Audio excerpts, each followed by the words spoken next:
Malik's stomach growled again. It wasn't the kind of growl you could hide by coughing or shuffling your books. It was a kind that echoed through the silence of a Monday morning classroom like a cruel joke. He hunched over his desk, trying to look invisible.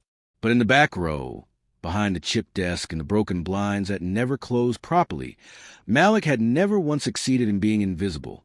"Heard that," sneered Kyle, the football captain, loud enough for the room to giggle. "Someone's got a pet wolf under the desk." The class laughed. Miss Alvarez, a petite woman with tired eyes and warm hands, didn't laugh. She turned sharply from the whiteboard and scanned the room. "That's enough, Kyle," she said, her voice calm but firm. Kyle rolled his eyes, but he quieted. Malik didn't look up. He stared at his frayed shoes, his lips pressed into a tight line. One hand clutched his stomach. The other clenched a pencil so hard the wood cracked. Malik didn't eat breakfast. Again, not because he didn't want to, but because the only thing in the pantry at home was a half-empty box of oats and a can of beans his little sister was saving for dinner. The school cafeteria had food, sure, but he didn't have money, and the free lunch forms hadn't come through yet. Or maybe they had, and someone just forgot to tell him. Again, when the bell rang for lunch, Malik didn't move. He knew the routine. Wait 5 minutes, pretend to be tying his shoes, then walk out with a janitor like he had somewhere to go. He'd done it for weeks. But today, Miss Alvarez lingered at her desk. "Malik?" she said gently. He froze. She held out a brown paper bag. Plain, simple, but it smelled like grilled cheese and apples. "I accidentally brought 2 lunches," she said with a little smile. "Want to help me out?" His throat tightened. I'm okay." "Help me out," she repeated softly. "Please." He took it with shaking hands. Behind the bleachers, Malik unwrapped the sandwich like it was treasure. He ate slowly. Every bite was a small rebellion against the emptiness that had lived in his belly for days. He didn't know why Miss Alvarez cared. No one else ever had. That night at home, he gave half the sandwich he'd saved to his sister, Amira. She smiled through cracked lips. "Tastes like magic," she whispered. Malik nodded. "It is." Miss Alvarez sat at her desk long after the final bell rang. She had been teaching for 19 years. She'd seen kids come and go, some with polished shoes and others with holes in their soles. But Malik was different. He never complained, never talked back. He did his assignments on crumpled paper and borrowed pencils. But there was brilliance buried beneath his silence. Raw, wounded brilliance.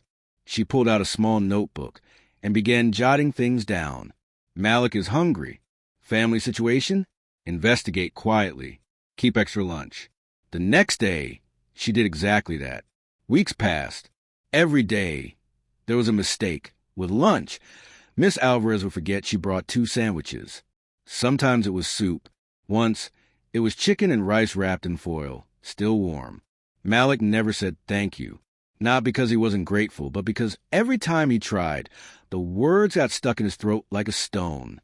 But he showed it in how he stayed after class to help stack chairs, how he started handing in assignments early, how he smiled, just barely, when she handed him that plain brown bag. Miss Alvarez never asked questions. She just kept feeding him hope. She's playing favorites. She'd give him food every day. "You see that? I bet he's her secret kid or something." The whispers began slowly, then grew louder. In the teacher's lounge, in the hallways, behind clipped smiles. Principal Warren, a tall, rigid man with a fondness for rules and a distaste for personal charity, called her into his office. "You've been giving food to a student?" Miss Alvarez nodded. "Yes. That's against protocol. Liability issues." "He's hungry, Warren." "That's not your job." Miss Alvarez looked him in the eye. "Maybe it should be." He frowned. "Don't let this become a problem." Malik came to school one day with a bruise under his eye. "Walked into a door," he muttered. Miss Alvarez didn't push. But that day, the lunch bag was fuller. 2 sandwiches, apple slices, and a cookie wrapped in a napkin with a tiny smiley face drawn on it. Malik stared at the napkin for a long time before folding it and slipping it into his notebook like a bookmark. Later that week, he won a class quiz. First place. Miss Alvarez clapped proudly. But Kyle muttered under his breath, "Yeah, teacher's pet. Must have gotten the answers early." Malik didn't react. But something in him hardened. One afternoon, a storm flooded the school grounds. Buses were delayed. Parents were stuck. Most kids waited in the gym. Miss Alvarez stayed behind in her class. So did Malik. She handed him a book, The Alchemist. Ever read it? He shook his head. You should. It's about a boy who goes looking for treasure, but finds a soul instead. Malik smirked. Sounds boring. She smiled. Try it anyway. He took the book. 2 weeks later, Miss Alvarez got a visit from a woman with tired eyes and rough hands. Malik's mother. I just wanted to say thank you, she said quietly. My son, he never talks much, but he told me about the sandwiches. Miss Alvarez smiled. He's a good kid. He's had a hard time since their father left. I work nights. Sometimes we barely have food. I understand. I'm not asking for anything, she added quickly. Just thank you for seeing him. Miss Alvarez's eyes glistened. Of course. Principal Warren wasn't done. You're making the school look bad, he snapped. We can't have stories floating around about starving students. I'm not doing this for the story, she said calmly. I'm doing it because I'm human. He stood, face red. One more step out of line and you're done.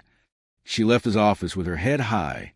But that night, for the first time in years, she cried in her car. Malik arrived at school early for the first time. He waited by Miss Alvarez's door before the bell. When she arrived, he handed her something awkwardly wrapped in foil. It's just bread, he mumbled. My mom made it, said we should share. Miss Alvarez paused. It was a humble, homemade flatbread, dry, but fragrant with garlic and a hint of tomato. She took it with 2 hands, as if it were gold. Thank you, Malik. This means more than you know. For the first time, he smiled fully. That day, he answered every question in class, even the ones Kyle tried to sabotage with mock whispers. But the whispers weren't whispers anymore. Some parents started to notice that Malik's grades were improving dramatically. One particularly loud PTA member, a realtor named Francine Whitaker, demanded a meeting. I'm just saying, it's unfair for a teacher to single out a student and feed him, help him, probably give him answers. Principal Warren relished the moment. He summoned Miss Alvarez again. Parents are complaining. This is turning into something we can't hide. Miss Alvarez stayed silent, but inside, her heart cracked. She knew the truth. The system would never protect kids like Malik, but she still would. One morning, Malik arrived looking pale and shaky. He sat quietly until the end of class. After school, Miss Alvarez found him still at his desk. You okay? He looked up, ashamed. Our place got broken into last night. We lost what little we had. She knelt beside him. You're safe now. He nodded, blinking back tears. She handed him a new brown bag, heavier than usual. He clutched it like it held the world. That night, she called a local charity and quietly arranged a food basket delivery for an anonymous family in need. The next morning, a district official walked into her class with a clipboard. Audit, he said simply. They combed through lesson plans, test scores, disciplinary records. Miss Alvarez smiled politely, but the tension in her shoulders was volcanic. Later that afternoon, Principal Warren cornered her again. You're a good teacher, Alvarez, but you're not untouchable. You're starting to make us look negligent. She swallowed. I'm not trying to make anyone look anything. I'm trying to help a child. His voice dropped to a growl. One more complaint, and you're out. Permanently. Malik started journaling. At first, it was just fragments in a beat-up spiral notebook. But Miss Alvarez noticed him scribbling quietly, and one day she asked, Want me to read it? He hesitated, then nodded. That night, she sat on her couch, curled up with tea, and read his pages. The spelling was rough, the grammar uneven, but the stories, powerful. He wrote about hunger like it was a ghost. He wrote about fear like it wore a name tag. He wrote about Miss Alvarez as if she were a lighthouse. She wiped her tears and decided this boy would be seen. Miss Alvarez wrote a letter to a local youth writing contest, nominating Malik. She typed it carefully, describing him not as a poor kid, but as a rare voice. She didn't tell him until the contest accepted him into the finalist round. He stared at the printed email in disbelief. But I didn't enter anything. I did, she said with a wink. He looked at her like she'd just handed him the moon. But joy doesn't stay untouched for long. Kyle's mother found out Malik was a finalist. How is he a finalist when my son didn't even get considered? She hissed to Warren. The principal saw another opportunity. The next day, Malik was pulled from class during an exam. In the hallway, he stood across from Warren, who towered above him. Did your teacher help you write that story? Malik looked down. No. Warren sneered. Convenient. That night, Miss Alvarez received a formal reprimand, a note in her file, allegation of unethical favoritism, pending investigation. Miss Alvarez sat alone in her car again, hands shaking. She wasn't afraid for her career. She was afraid for Malik. She'd seen what the system did to boys like him when they didn't have someone in their corner. How quick it was to dismiss them. How ruthless. She had no children of her own, but Malik was hers in the way that only teachers understood. That night, she made a decision. If the system wanted a reason to fire her, they'd have to take it from her cold hands, because she wasn't stopping. The school called for a character and conduct assembly. Warren stood at the podium with a smug smile. He called Malik's name and said, "We believe in academic integrity. Any student with doubts about their work's authenticity will be reviewed." The room buzzed. Malik stood frozen in his seat, face burning. Miss Alvarez couldn't stay silent. She stood, interrupting the assembly. "Principal Warren, may I speak?" He stiffened. "This is not." I entered Malik in that contest. I read every word. It was his. Gasps. Murmurs. She turned to the students. The only thing this boy has ever been guilty of is having a gift the world wants to silence. That night, Miss Alvarez received a letter via email, administrative leave, effective immediately. No trial, no hearing, just silence. Malik waited outside her classroom the next day, only to find it locked. Empty. A sticky note on the door read, "Class temporarily covered by substitute." He stood there a long time. In his backpack, he carried the sandwich she gave him the day before. Untouched, he went to the library, opened his journal, and wrote for hours. Then he folded a page and wrote across the top, "Someday I will come back, and I will bring the world with me." The hallway felt colder than usual. Students whispered about the empty desk in the front of room 304. The board still had the last date Miss Alvarez had written, March 3rd, like time had frozen. Malik sat in silence, staring at it. No one told him where she went. No one had to. He knew. She was gone because of him. But instead of tears, there was a strange stillness growing in him, like coals that hadn't caught fire yet. That afternoon, he stayed behind in the library until the custodian kicked him out. He had only written one line in his notebook. "I'll make them remember her name." Mr. Rawlins replaced Miss Alvarez. He was dry, impatient, and allergic to empathy. Gone were the open-ended questions, the encouraging smiles, the way Miss Alvarez noticed everything. Mr. Rawlins barely remembered names. One day, Malik turned in a story about a boy who lived underground because he was too poor to afford the sunlight. Rawlins handed it back with a red line. Too dramatic, unrealistic. Malik looked down at his hands, jaw clenched. He said nothing. But that night, he rewrote the story again. This time, not for a grade, but for the future. Miss Alvarez didn't stop writing. From her tiny apartment near the outskirts of the city, she wrote letters to the school board, letters to local newspapers, letters to anyone who might care. Most never responded. The few who did gave rehearsed replies. "We understand your concern. The matter is under review. We thank you for your service." But in her drawer, she kept only one piece of paper on top of the pile, a short note written in a boyish scrawl. Thanks for feeding more than my stomach. You fed my future. M. She reread it every night. Malik started waking at 5 a.m. He studied before school, wrote in notebooks, watched online lectures at the library, asked a few teachers who still cared for extra materials. He no longer waited for permission. Every lunch, he ate quietly, but with purpose, like food was fuel for something far bigger. One day, Kyle tried to trip him in the hallway. Malik stepped aside, caught his balance, and just stared. There was no anger in his eyes, just cold resolve. Kyle looked unsettled. Something had changed in Malik. He wasn't small anymore. He was sharpening. Malik won the writing contest. They announced it over the intercom. No fanfare, just a line. Congratulations to Malik Rami for placing first in the citywide youth writing competition. No applause, but Malik didn't care. The real prize? A mentorship scholarship with a journalism program at the local university. It included weekend classes, a mentor, and access to an actual newsroom. Miss Alvarez wasn't there to see it, but he knew she'd smile. That night, he printed the announcement, folded it neatly, and mailed it to her school address, even though he knew she wasn't there anymore. At home, Malik's younger sister Amira pulled on his sleeve. "Are you going to be someone important one day?" she asked. Malik smiled. "Why?" "Because I want to tell my friends I know you before you're on TV or something." He laughed.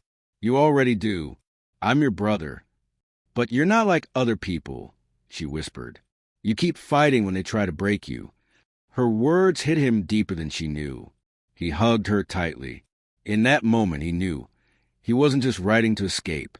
He was writing for her, too. Malik's short stories began appearing in student magazines, then blogs. Then a national youth platform picked up one of his pieces, "The Boy Who Ate Silence." The story went viral, anonymous but raw and powerful. A few weeks later, a literary agent sent an email to the school. The subject line, read, "Looking for the voice behind the pen." Mr. Rawlins ignored it, but Malik saw it and saved the contact. He wasn't ready yet, but soon. The gymnasium was packed. Malik walked across the stage with quiet dignity. No family photos, no fanfare, just a mirror in the back, cheering like a storm. Principal Warren shook his hand without recognition, but Malik met his gaze. Calm, steady, he didn't need validation anymore. His valedictorian speech, uncredited, was titled, "The Ones Who Stay Behind So We Can Move Forward." People clapped, but one seat in the auditorium was empty. Row 3, seat 9.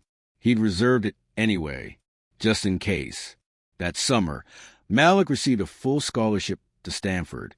He packed everything he owned into one suitcase.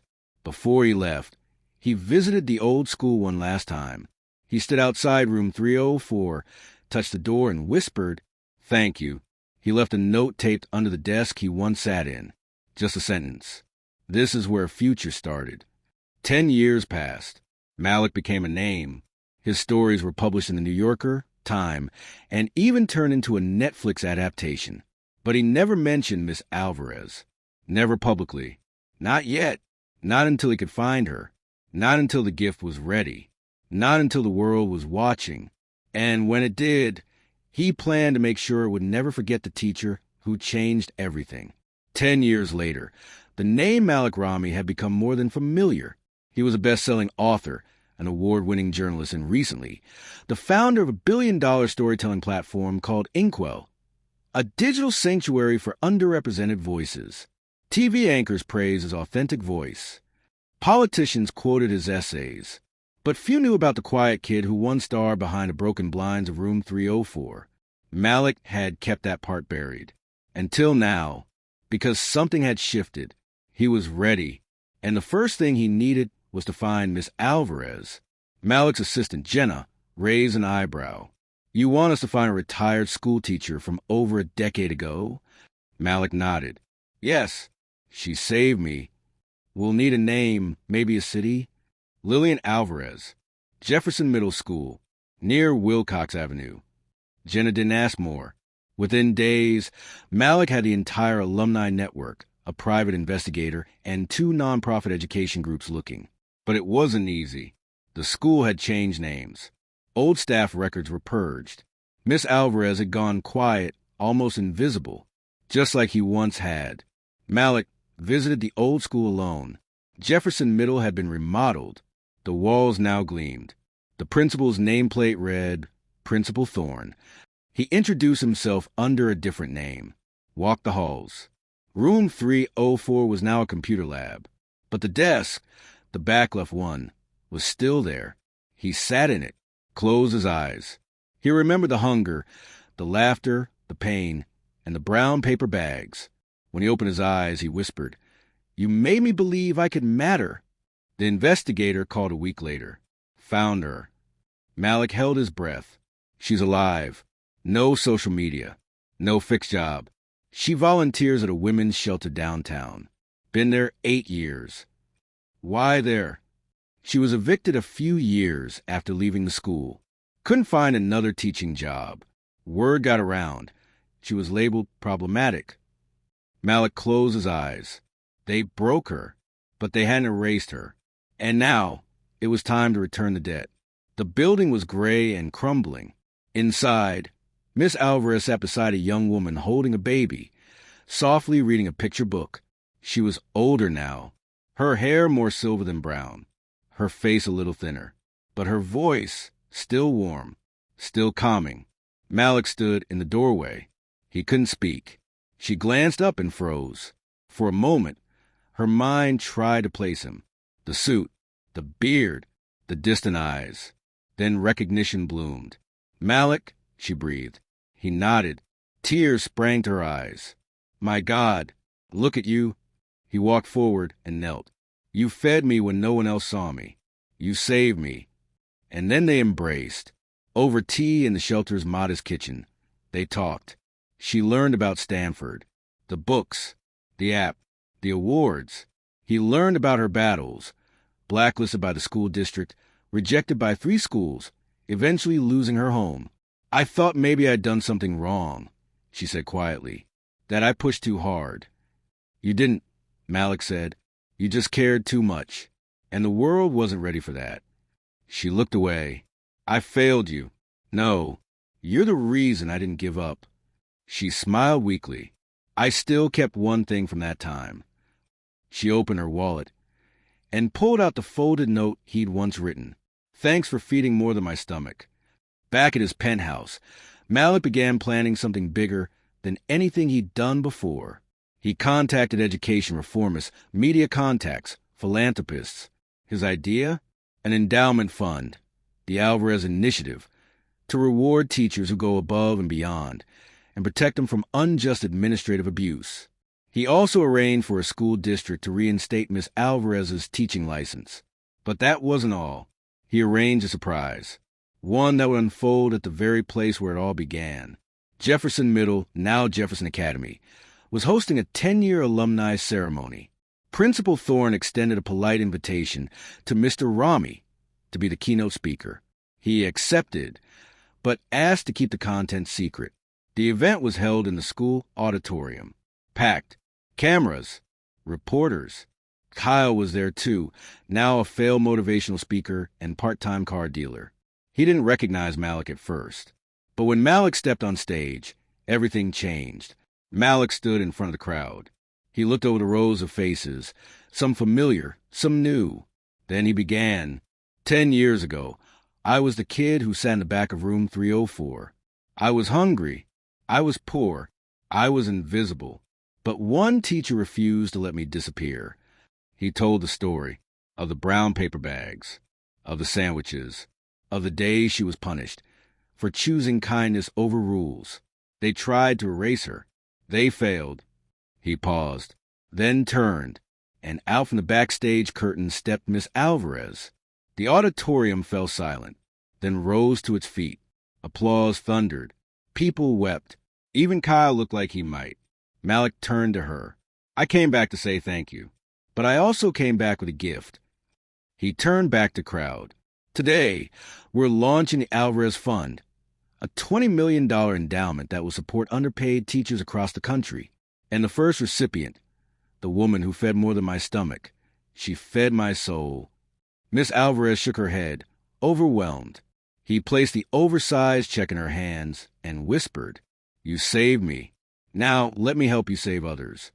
The standing ovation didn't end. Teachers wiped their eyes. Students stared in awe.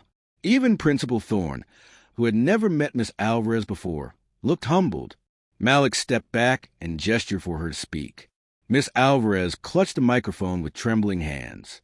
Her voice, though aged and soft, carried through the room. "I didn't save Malik. I just saw him.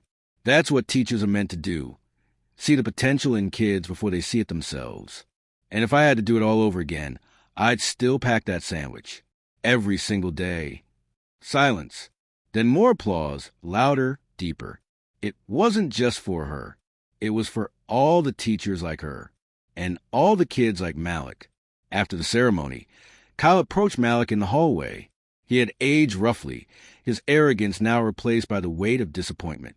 "Hey, Malik, I never thought—" He trailed off.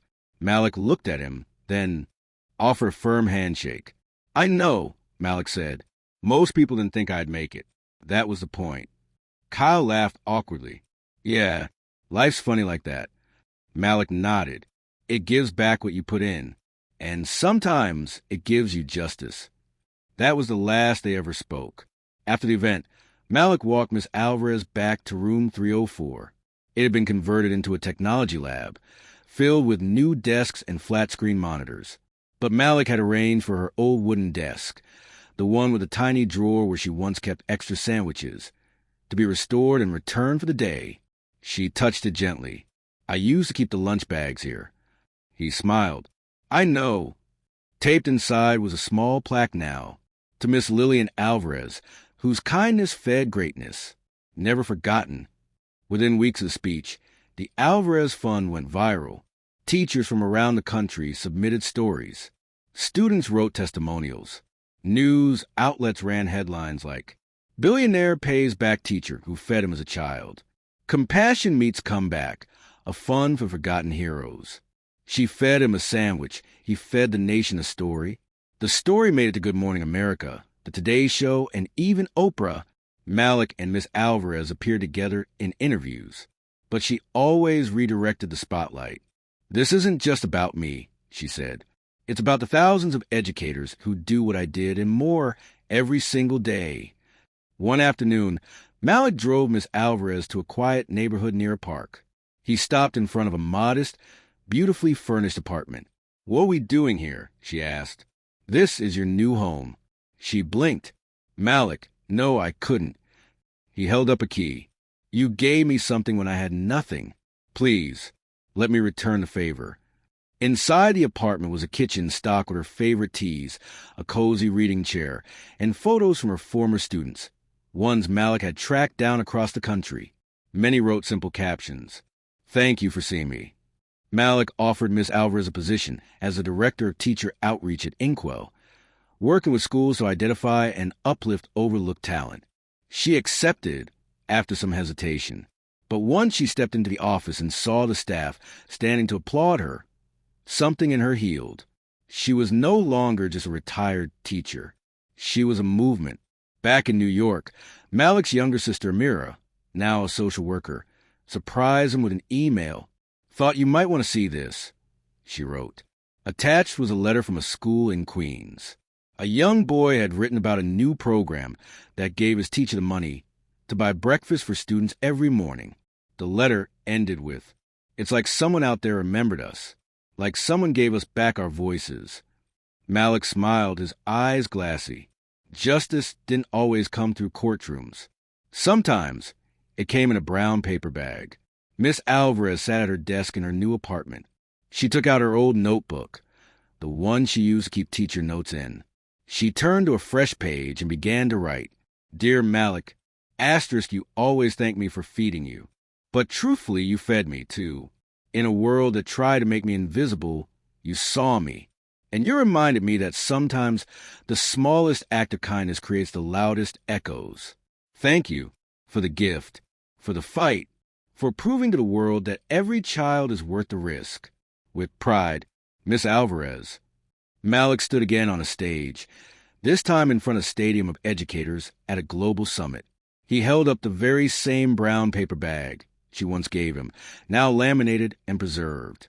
This changed my life. Not $1 million grant, not a tech investment, a sandwich, a smile, a teacher who didn't let me starve in silence. He looked out across the audience. So, if you're a teacher, know this. You're not just teaching subjects. You're shaping revolutions. Thunderous applause followed. Years later, Malik sat on a park bench with Miss Alvarez. She had gray in her hair, and he had laugh lines around his eyes. Kids ran by. One was reading The Boy Who Ate Silence, now a national bestseller. You know, she said, some days I wonder how different your life might have been if I hadn't brought that sandwich. Malik chuckled. And I wonder how different the world would be if you hadn't. She looked at him. Do you still feel hungry? He looked at the sky, peaceful. No, not anymore. You filled me up a long time ago. And they sat together, two souls bound by a simple act of kindness that grew into a gift too big for the world to ignore.